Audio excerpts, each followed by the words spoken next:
Hello, Sea Farm. Dimma here. How are you all doing and how are you enjoying the season? I hope very well. In my last tutorial, I promised to share with you how I made this perfect turtleneck that you can see on the screen with lacing and ruffle. If this sounds like what you've been interested in knowing how I made this beautiful turtleneck, then you have to stick around till the end. Let me show you everything I did to achieve this perfect turtleneck. Okay, so let's get right into it. So guys, the first thing to do for this turtleneck is to measure where I'll be putting it. I made this dress till this stage in the last tutorial, okay? And now what I'm doing is just to measure where I want the turtleneck to be, and that is just it. Watch how I'm measuring round there. You know, the turtleneck is divided into two. This very one is divided into two parts. It's not like together. So I will be putting my lacing first, then I will show you how to make the turtleneck. Now, to get the lacing is quite easy. You will just have to cut out a straight piece of fabric, okay? You will cut it out about 1 inch to 1 1/4 inches. It's fine, okay? I mean the width, just like you can see me do. You can use 1 inch or 1 1/4, depending on how bold you want the width of the final product to be anyways. Okay, so having done that, this is what I am doing now. I will make two of this type. You can make the length of the strip to be just as long as you want, but enough to make a sort of bow tying when you tie it. Okay, so here I've made two strips, you can see, and this is how I'll be folding it up. Okay, this is how I'll be folding it up. I'm just trimming it more. When I noticed that it will not give me as tiny as what I wanted, I just trimmed off about 1/4 inch extra from it. So now it's roughly 1 inch. Okay, so just fold it and fold it like so, and then fold it again. I just did this to get a tiny one. I don't want it to be wide. Okay, so having done that, I will be fixing it on the neckline like so. Watch how I placed it between the lining and the fabric, and I will turn it over like this and sandwich it and stitch it down. I'll do the same for the other side, and that will be all for the lacing attachment. So that is just how you put your lacing, and after that, just put enough to form a lace like this. I mean the length. Okay, I feel a length of about 12, 15 is just fine. Now, having done that, the next thing I'm going to do is just to measure round. I've already measured it. It gave me 8.5 for each side of the neck. Okay, for each side, you know that is divided into two. Each side gave me 8.5 from the center back to the center front. I hope you understand. Now, this is the fabric I'll be using, and I've already folded it into two, like you can see, and I'm folding it like a biased, fold. Now I'm going to get where will give me 8.5 and extra inch for my seam allowance. Let me say 8 3/4, and that is the level I got there. And I now measured where that level is from the point formed by this bias folding. Okay, whatever it gave me, I'm going to measure it round to get a perfect curve for this neckline. I hope you understand. So I will add 1 inch, a half inch, sorry, to this point and cut it out like so. Okay, now from this point I cut out, I will measure the height of my turtleneck. Mine, I want it to be about 1 1/4 inches, okay, after stitching, and that is what I measured, and then I will add extra half inch while cutting out. That is just it. Okay, now by the time I stitch it down, the final turtleneck will be about 1 inch to 1 1/4 inches. Now cut it open like so, because we will be having to. I hope you understand.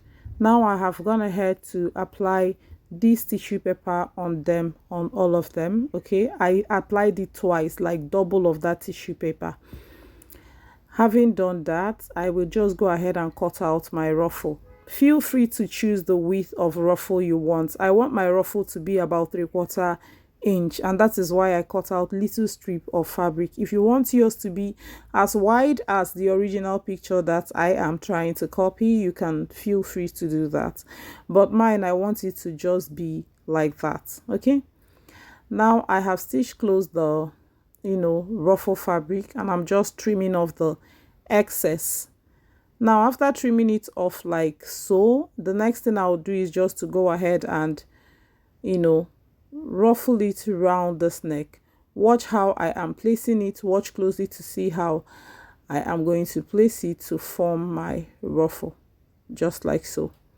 Okay, when I form the ruffle, I will then go ahead, this is the ruffle formed, I'll go ahead and place the other side of the neckline on it and stitch it such that the ruffle is between the lining piece of the neckline and the fabric piece. Okay, I know it's self-faced. Self-facing means using the same fabric to do the lining part of something. Okay, so now having done that, the next thing I'm going to do is just to fix it on the neck, and watch closely to see how I am going to fix it on this neckline. Now this neck is as easy as this, and I will just go ahead and fix it up. I'll pin it down and ensure that it matches perfectly before I go ahead and use my machine to stitch it down. After this tutu neck tutorial, I will be sharing with you how I made this puff sleeve, but the target of this tutorial is the tutu neck, and that is why I started with it. But after this, I will show you how I made the puff sleeve. Here I have stitched down where I pinned down, and see how I ironed it down. Okay, I will now go ahead and stitch it down, and yes, this is what I have after stitching it down. A perfect tutu neck, like you can see, it is lying flat and beautiful, very lovely. And now I will put it on my mannequin and you will see what I have.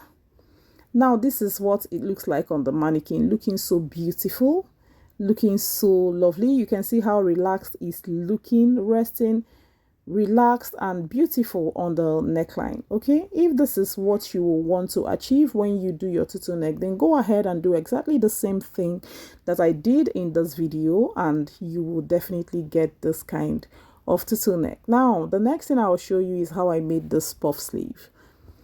The puff sleeve is just a simple one. I made it using the basic sleeve. The length of this basic sleeve is simply 12 inches, and I just came in from fold by 4 inches. You can do 4.5 or 5 depending on how big you want the puff sleeve, but I don't want mine to be very big because my client doesn't want it big. So I now pinned the basic sleeve like so and made a horizontal line, and from this horizontal line I marked 3.5 inches and then blended it to the basic sleeve, just as you can see me do. And when I am done with that, I just added 1 inch extra to the length of this basic sleeve, just to give that puffy effect on the hem, and that is the 1 inch extra. And after that I will cut out. Watch that I am cutting out with 1/2 inch on the hem and 1 inch by the side and 1/2 inch at this area. Now that is the seam allowance. Those are the seam allowances. I just notched the middle piece of the sleeve. Okay, now I'll go ahead and cut the band. Okay, I'll go ahead and cut the band. I just remeasured the hem there, and I'll go ahead and cut the band of 2 inches is what I'm marking right now, and rule across. I'll just cut out with 1/2 inch seam allowance, and that is all. Now having done that, I will just go ahead and structure this band with hairstay. Just use hairstay, we don't need anything thick there. So I will just measure here.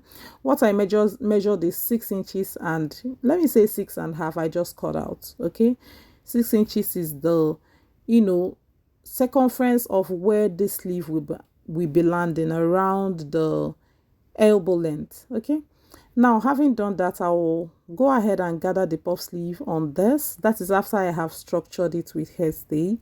I will gather it on the band and then attach it to the dress.